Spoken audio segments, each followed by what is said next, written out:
Block simulation 18. Same process, first set. Read the command first, scan the clues, build fast, lock and move. 20 questions, 30 minutes. Clock starts now. Why does this patient have reduced oxygen delivery despite a normal PaO2 and saturation? A patient with severe anemia, HCB7, has a normal PaO2 of 95 mmHg and an oxygen saturation of 99%, yet feels fatigued and short of breath with exertion. Read the command. Why reduced oxygen delivery despite normal PaO2 and saturation? Anemia reduces total oxygen content, less hemoglobin despite full saturation. The key is distinguishing oxygen partial pressure and saturation from total oxygen content. PaO2 measures the oxygen dissolved in plasma, and saturation measures the percentage of available hemoglobin that is bound to oxygen. Both are normal here.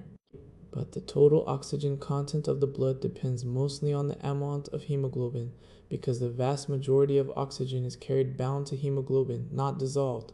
In anemia, there is simply LESS hemoglobin. So even though each hemoglobin molecule is fully saturated 99% and the PO2 is normal, the blood carries less total oxygen, reducing oxygen delivery to tissues. The correct answer is A. The oxygen content equation makes this clear. Content equals 1.34 times hemoglobin times saturation, plus a tiny dissolved component 0.03 times PaO2. The hemoglobin term dominates, so having the hemoglobin roughly halves the oxygen content regardless of saturation or PaO2. This is why pulse oximetry can read normal in anemia.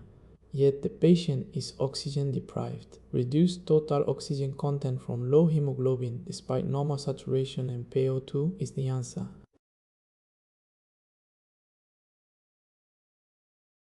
Which valvular lesion is this, and what is the underlying cause?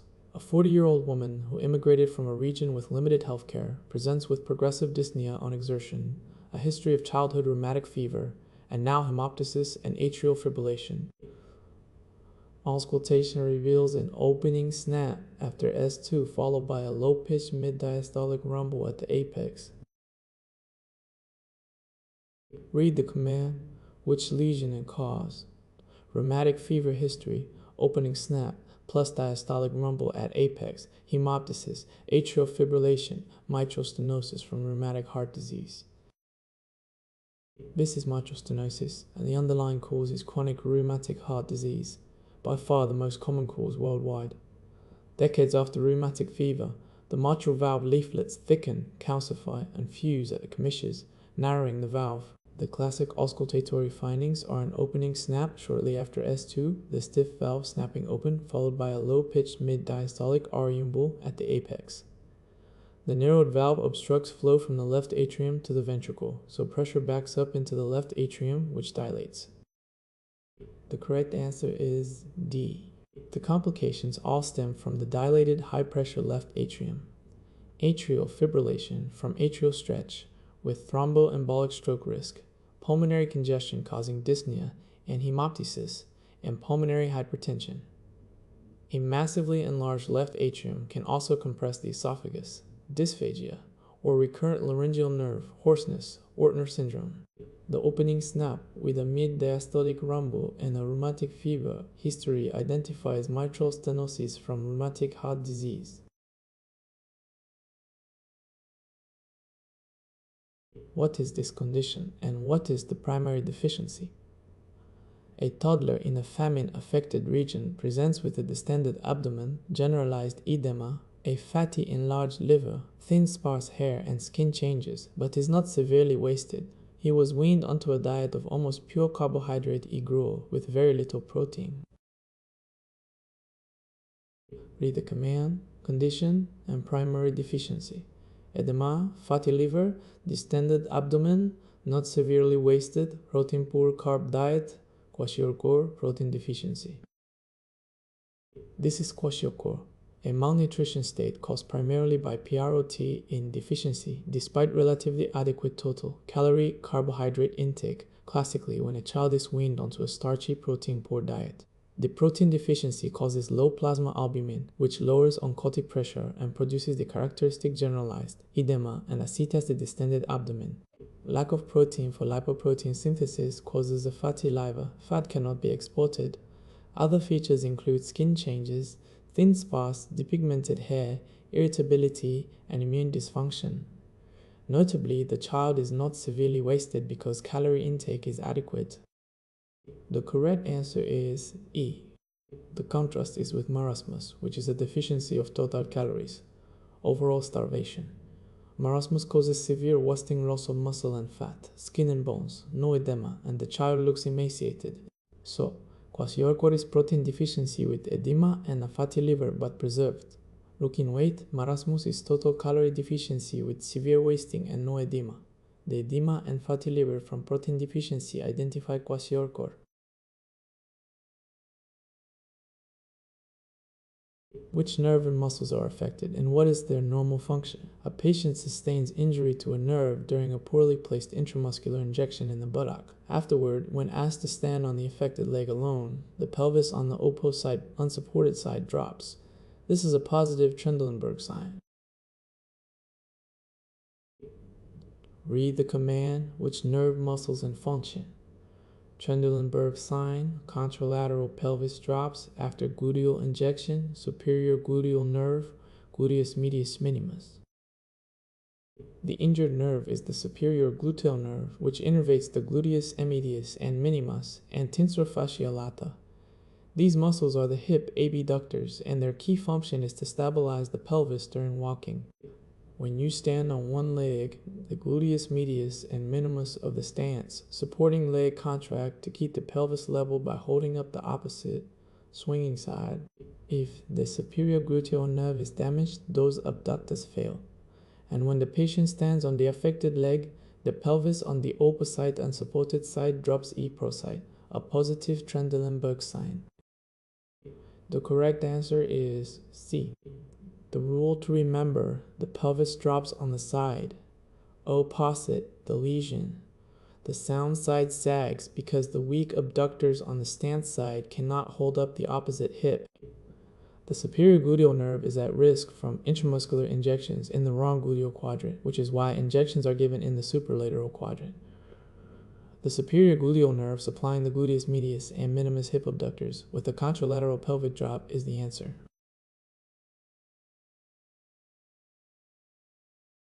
What is the diagnosis? A 30-year-old woman presents with chronic diarrhea, bloating, and weight loss, plus an itchy, blistering, symmetric rash on her elbows and knees, dermatitis herpetiformis. Labs, iron deficiency anemia. Serology, positive anti-tissue transglutaminase, anti-TTG, EGA, anti-TITG, EGA antibodies. Duodenal biopsy shows villus atrophy, crypt hyperplasia, and intraepithelial lymphocytes. Symptoms and preepithelial lymphocytes. Read the command. Diagnosis: chronic diarrhea, dermatitis herpetiformis, anti-TTG EGA, villus atrophy, improves on gluten-free diet, celiac disease. This is celiac disease, a gluten-sensitive enteropathy.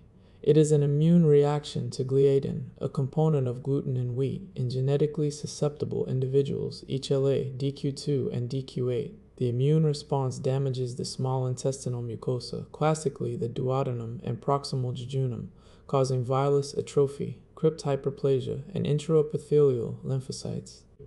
The flattened villi impair absorption, reducing chronic diarrhea, bloating, weight loss, and malabsorption, including iron deficiency anemia.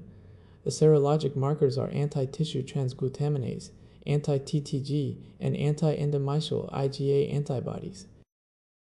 The correct answer is A. Two associations clinch it. Dermatitis herpetiformis.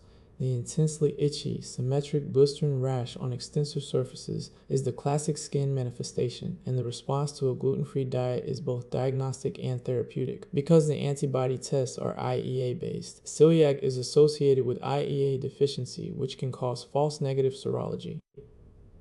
Celiac increases the risk of T-cell lymphoma of the small bowel. The anti-TTG, villus atrophy, dermatitis herpetiformis, and gluten responsiveness define celiac disease.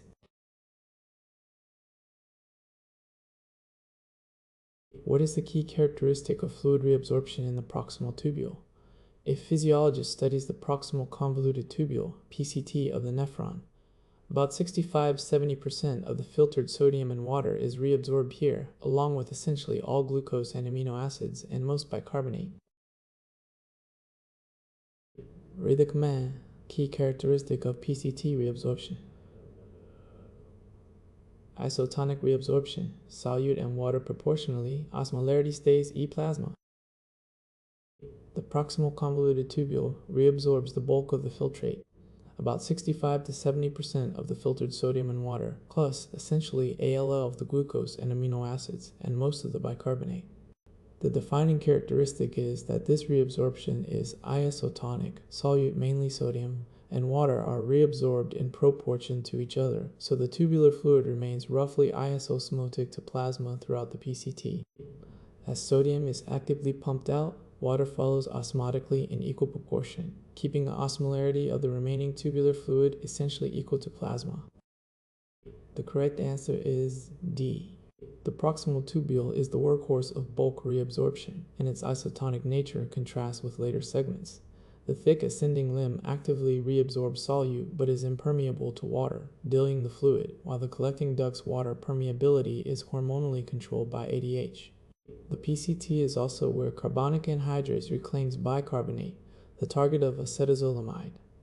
The high-volume, isotonic, proportional reabsorption of solute and water, keeping fluid isosmotic to plasma, is the hallmark of the proximal tubule. What is the mechanism of this drug? A mountaineer is given acetazolamide to prevent acute mountain sickness, and the same drug is also used for glaucoma and certain seizures. A patient on it develops a mild metabolic acidosis and increased urinary bicarbonate. Read the command. Mechanism of acetazolamide. Carbonic anhydrase inhibitor reduces proximal bicarbonate reabsorption, causing metabolic acidosis. Acetazolamide is a carbonic anhydrase inhibitor. In the proximal tubule, carbonic anhydrase is needed to reabsorb bicarbonate. By inhibiting it, acetazolamide blocks bicarbonate reabsorption, so bicarbonate is lost in the urine. Producing an alkaline urine and a mild metabolic acidosis, the body loses base. This bicarbonate loss is the basis of several uses. In altitude sickness, the induced metabolic acidosis stimulates ventilation, helping acclimatization. In glaucoma, it reduces aqueous humor production, ciliary body carbonic anhydrase. It is also used in some seizures and to alkalinize urine. The correct answer is C. The mild metabolic acidosis and bicarbonate-rich alkaline urine are the diagnostic signature. Other effects include the risk of calcium phosphate stones, alkaline urine, and sulfa allergy cross-reactivity. The self-limited nature of its diuresis, as acidosis develops, the drug loses effectiveness, is why it is a weak diuretic. D. Carbonic anhydrase inhibition, reducing proximal bicarbonate reabsorption and causing a mild metabolic acidosis, is acetazolamide's mechanism. What is the diagnosis and its tissue of origin?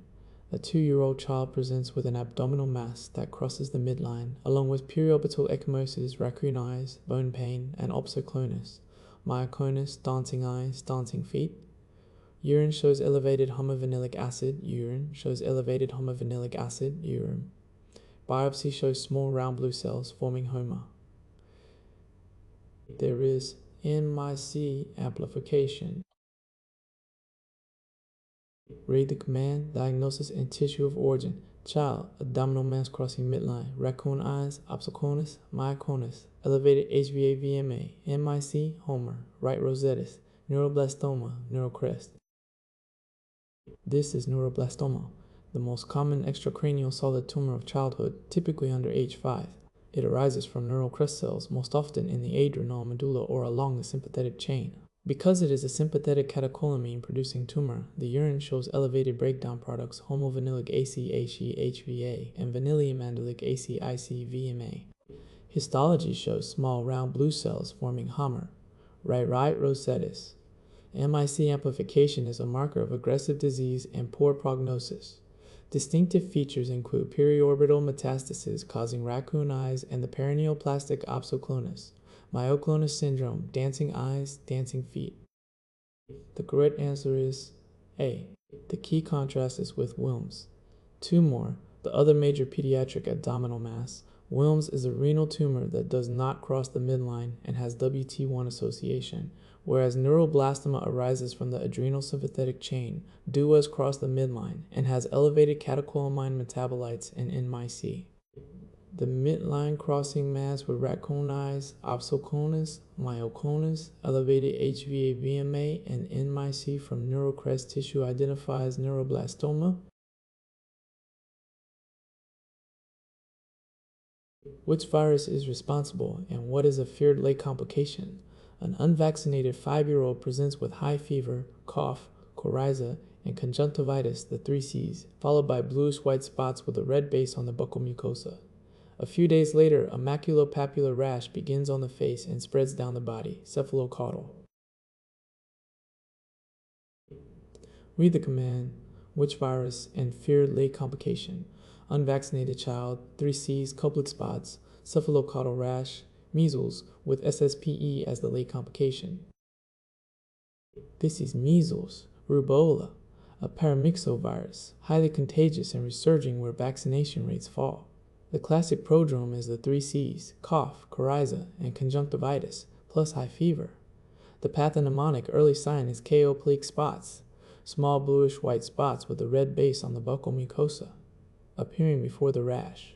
Then a maculopapular rash begins on the face and head and spreads downward over the body, cephalocaudal, becoming confluent. The correct answer is E. The feared LAT complication is subacute sclerosing panencephalitis, SSPE, a progressive fatal neurodegenerative disease that develops years after measles infection caused by persistent virus in the CNS. Acute complications include pneumonia, the most common cause of death, otitis media, and encephalitis. Measles is vaccine preventable. The MMR, coplaque spots with the 3 Cs and a cephalocaudal rash identify measles, and SSPE is the dreaded late sequela. What is this phenomenon and the main local factor regulating cerebral blood flow? A physiologist studies blood flow to the brain. Despite wide swings in systemic blood pressure from 60 to 160 mmHg mean arterial pressure, cerebral blood flow remains nearly constant. Read the command, the phenomenon, and main local factor for cerebral flow. Autoregulation. Cerebral vessels respond mainly to local PCO2 and pH. This is autoregulation, the ability of an organ to maintain relatively constant blood flow despite changes in perfusion pressure by adjusting the resistance of its arterioles. When pressure rises, the vessels constrict. When pressure falls, they dilate. Keeping flow stable over a range, roughly 60 to 1000 mmHg mean arterial pressure for the brain. For the brain, the dominant local metabolic regulator is the arterial PCO2 and the related local pH. A rise in CO2, hypercapnia, potently dilates cerebral vessels, increasing flow. A fall in CO2, hyperventilation, hypocapnia, constricts them, reducing flow. The correct answer is C. This CO2 responsiveness has clinical uses in acute management of raised intracranial pressure. Brief hyperventilation lowers PCO2, constricting cerebral vessels and reducing cerebral blood volume and pressure. Each organ has its dominant autoregulatory factor. The brain responds to CO2 pH, the heart to adenosine and hypoxia, and skeletal muscle during exercise to adenosine, lactate, and potassium. Autoregulation maintaining constant cerebral flow, governed mainly by local PCO2 and pH, is the answer. Which antibodies are most specific for this diagnosis, and what is the general immunopathology? A 26-year-old woman presents with fatigue, joint pain, a photosensitive malar, butterfly rash, oral ulcers, and pleuritic chest pain. Labs, pancytopenia, positive ANA, positive anti-double-stranded DNA, and anti-Smith antibodies, and low complement. Read the command. Most specific antibodies in immunopathology. Young woman, malar rash, multi-organ, anti-dsDNA, and anti-SMIT, SLE, type 3 immune complex disease. This is systemic lupus erythematosus, a chronic multi-system autoimmune disease, most common in young women. It is characterized by autoantibodies against nuclear antigens. The ANA is the sensitive screening test, positive in nearly all cases but not specific. The most specific antibodies are anti-double-stranded DNA and anti-SMIT. Anti-dsDNA also correlates with disease activity and lupus nephritis. The general immunopathology is a systemic TYP3 hypersensitivity. Immune complexes of antibody and self-antigen deposit in tissues, skin, joints, kidneys, serosa, activating complement, hence the loud complement from consumption, and causing widespread inflammation. The correct answer is B. The antibody hierarchy is high yield, ANA is sensitive, good for ruling out, while anti-dsDNA and anti-SMIT are specific, good for ruling in. Antihistone antibodies suggest drug-induced lupus from hydralazine, procainamide, isoniazid. The multi-organ involvement, malar rash, serositis, nephritis, cytopenias, with anti-dsDNA and anti-SMIT and low complement from type 3 immune complex deposition defines SLE. Which nerve is affected, and what does the pupil sparing suggest about the cause? A 65-year-old diabetic man develops sudden double vision and a droopy eyelid.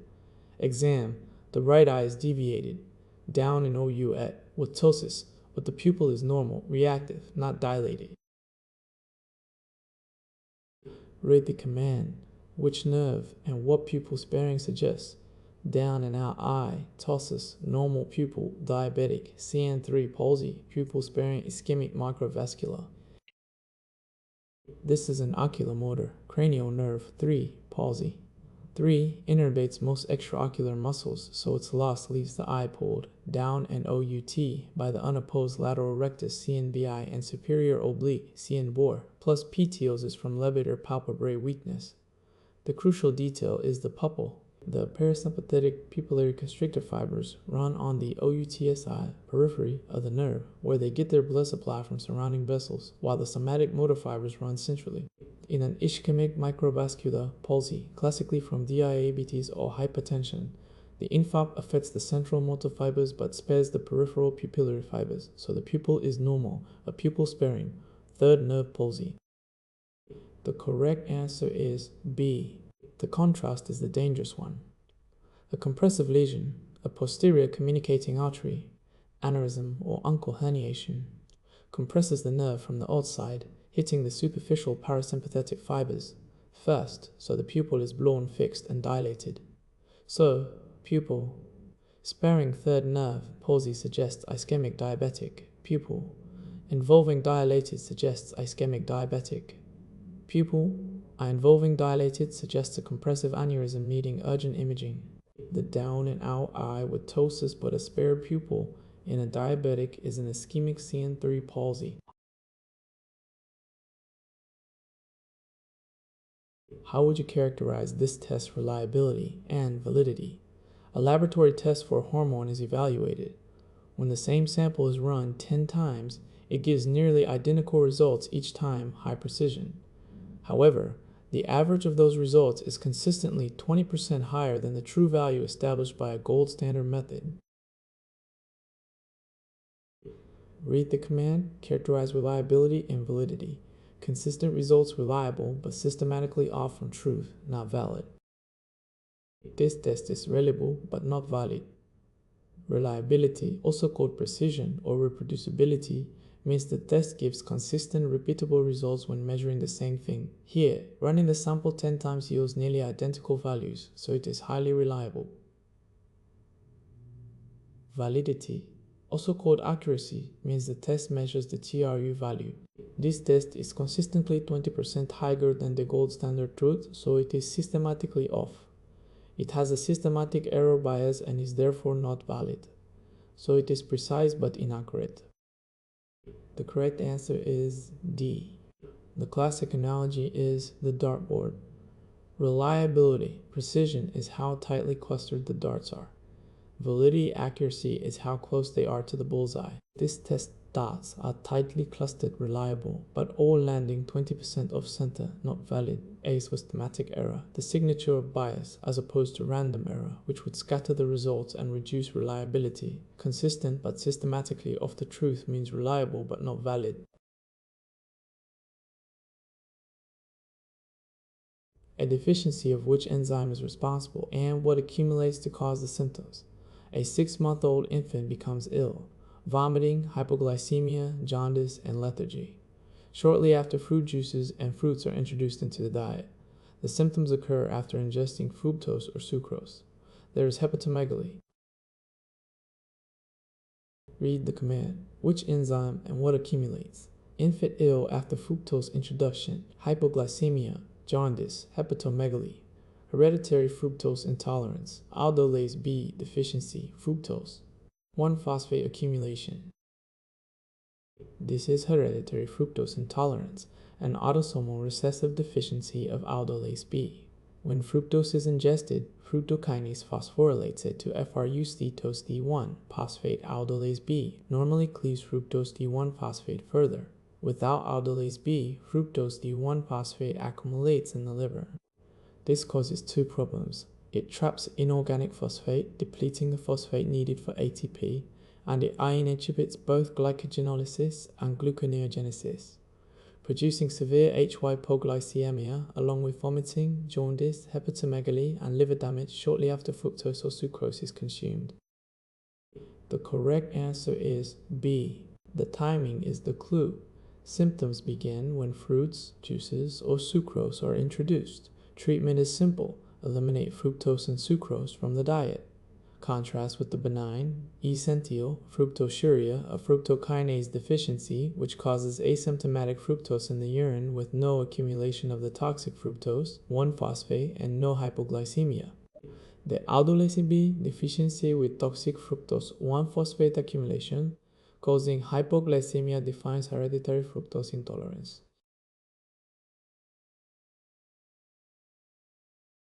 What is the diagnosis and mechanism?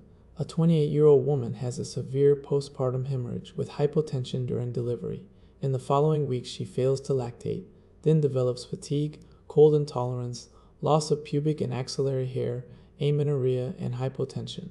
Labs show low levels of multiple pituitary hormones, TSH, ACTH, prolactin, gonadotropins, GHE, ACTH, prolactin, gonadotropins, GHE. Read the command, diagnosis and mechanism. Postpartum hemorrhage, failure to lactate, panhypopituitarism, Sheehan syndrome, ischemic pituitary necrosis. This is Sheehan syndrome, ischemic necrosis of the anterior pituitary gland following postpartum hemorrhage. During pregnancy, the pituitary enlarges lactotroph hyperplasia and its blood supply increases, making it especially vulnerable to ischemia. A severe postpartum hemorrhage with hypotension reduces blood flow and infarct is the engorged gland. The loss of anterior pituitary function produces panhypopituitarism, deficiency of multiple hormones. The earliest and most characteristic sign is failure to lactate, loss of prolactin, followed by amenorrhea, gonadotropins, fatigue and cold intolerance, TSH, hypotension and weakness, ACTH cortisol, and loss of pubic and axillary hair. The correct answer is E. The key to the diagnosis is the combination of a postpartum hemorrhage followed by deficiency of multiple pituitary hormones, pointing to a problem at the level of the pituitary itself, not a single end organ. The failure to lactate is the classic first clue. Treatment is hormone replacement of the deficient axes. The postpartum hemorrhage causing ischemic necrosis of the enlarged pituitary producing panhypopituitarism is Sheehan syndrome. What does appropriate respiratory compensation look like, and what does it mean if the measured PaSO2 is much higher than predicted? A patient with diabetic ketoacidosis has an arterial pH of 720 and a serum bicarbonate of 10 mcl, e.a. primary metabolic acidosis. To determine whether respiratory compensation is appropriate, the team applies Winter's formula. Read the command, appropriate compensation and meaning of higher PaCO2. Winter's formula, PACO2 higher than predicted means concurrent respiratory acidosis. In the primary metabolic acidosis, the lungs compensate by hyperventilating to blow off CO2, lowering PACO2 to partially offset the acidosis. Winter's formula predicts the appropriate degree of respiratory compensation. Expected PACO2 equals 1.5 times the bicarbonate, plus 8 plus or minus 2. For this patient with a bicarbonate of 10, the expected PACO2 is 1.5 times 10 plus 8, which equals 23 in a range of about 21 to 25. If the patient's measured PACO2 falls in that range, the respiratory compensation is appropriate. The correct answer is B.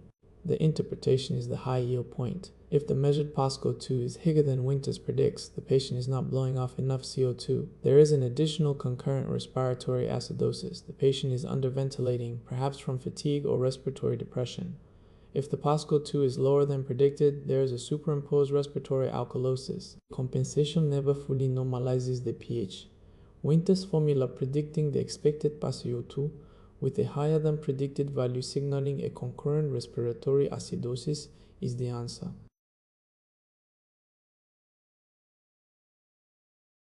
What is the underlying mechanism and the treatment? A 55-year-old man with cirrhosis presents with confusion, a flapping tremor of the outstretched hands, asterixis, and a sweet, musty breath odor. There is no focal neurologic deficit. The episode was precipitated by a gastrointestinal bleed.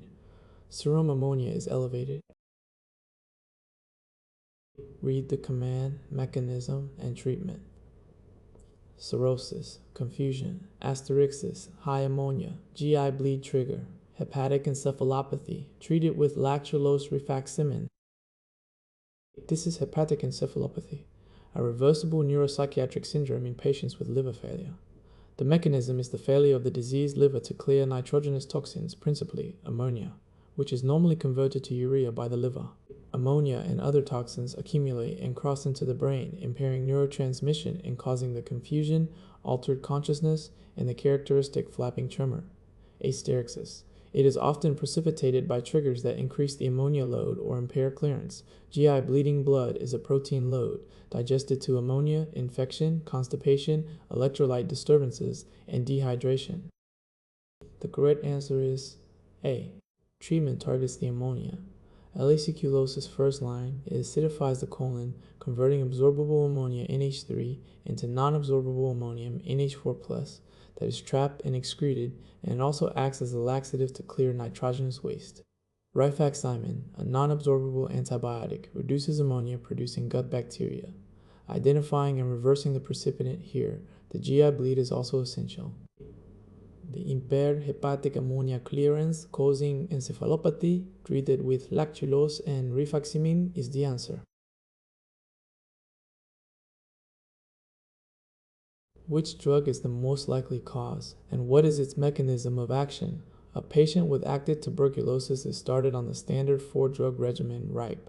At a follow-up visit, he reports decreased visual acuity and difficulty distinguishing red from green. Visual field testing shows a central scotoma.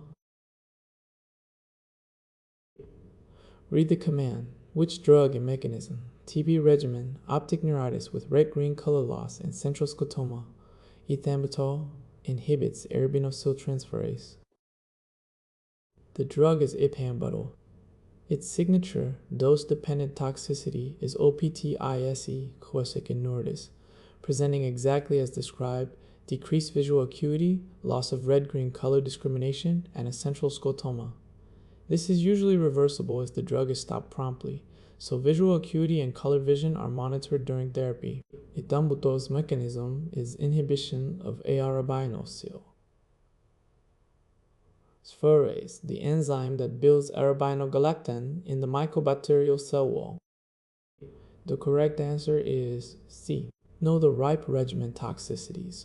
They are heavily tested. Rifampin causes red-orange body fluids and is a potent CYP450 inducer. Isoniazid causes peripheral neuropathy, give B6, and hepatotoxicity. Pyrazinamide causes hepatotoxicity and hyperuricemia. Ethambutol causes optic neuritis with red-green color blindness. Streptomycin ain't older addition, color blindness. The red-green coloration loss and centroscotoma from arabinosyl transferase inhibiting ethambutol is the answer.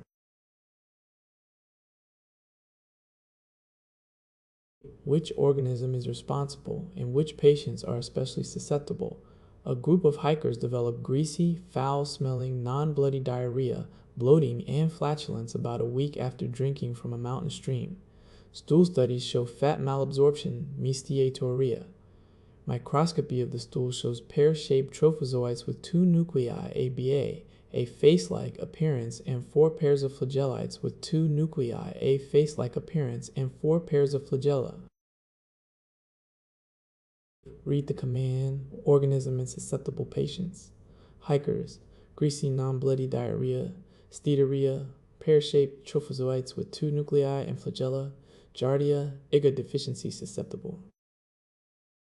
This is Giardia lamblia, Giardia duodenalis, a flagellated protozoan acquired by ingesting cyst from contaminated water.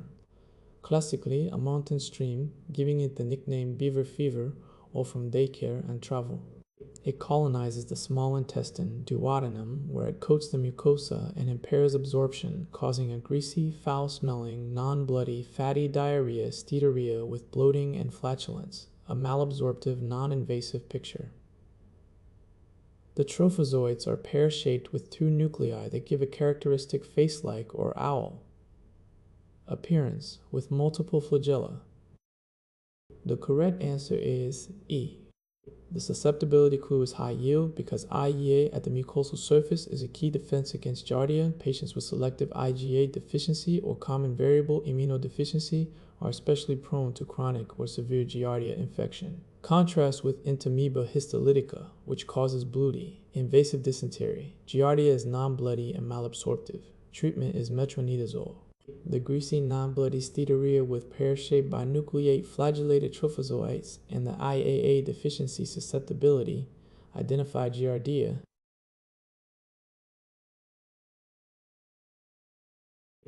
Which statement correctly describes complement activation and function?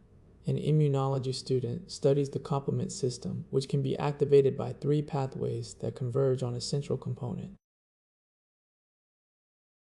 Read the command, which statement is correct. Classical antibody, IgG-HM, all converge on C3, functions, opsonization, C3b, MACC3b, MAC, C5-9, anaphylaxis, C3a, C5a. The complement system has 3 activation pathways that all converge on C3. The C-elastical pathway is triggered by antigen antibody complexes. Specifically IgG or IgM, bound to antigen. Remember, GM makes classic cars. The alternative pathway is triggered directly by microbial surfaces without antibody. The lectin pathway is triggered by mannose-binding lectin, recognizing carbohydrates on pathogens. All 3 generate C3 convertase, splitting C3, the central component, and proceed to form C5 convertase and the terminal pathway. Complement's key functions. C3b mediates opsonization, tagging microbes for phagocytosis. C5 through C9 form the membrane attack complex that lyses cells, and C3a and C5a are anaphylotoxins that trigger inflammation, with C5a also a chemotactic factor. The correct answer is D. Lock in the key components: C3b opsonization, C3a and C5a anaphylotoxins, inflammation, C5a chemotaxis, and C5a chemotaxis, and G5a chemioedema, the membrane attack complex. Deficiencies map to disease. C3 deficiency causes severe recurrent pyogenic infections. C5a, C9a MAC deficiency causes recurrent Neisseria infections. And C5a chemotaxis, inhibitor deficiency causes recurrent Neisseria infections. And C1 esterase inhibitor deficiency causes hereditary angioedema, the membrane attack complex. The classical pathway being antibody-triggered convergence on C3 and the opsonization MAC anaphylotoxin functions is the correct statement.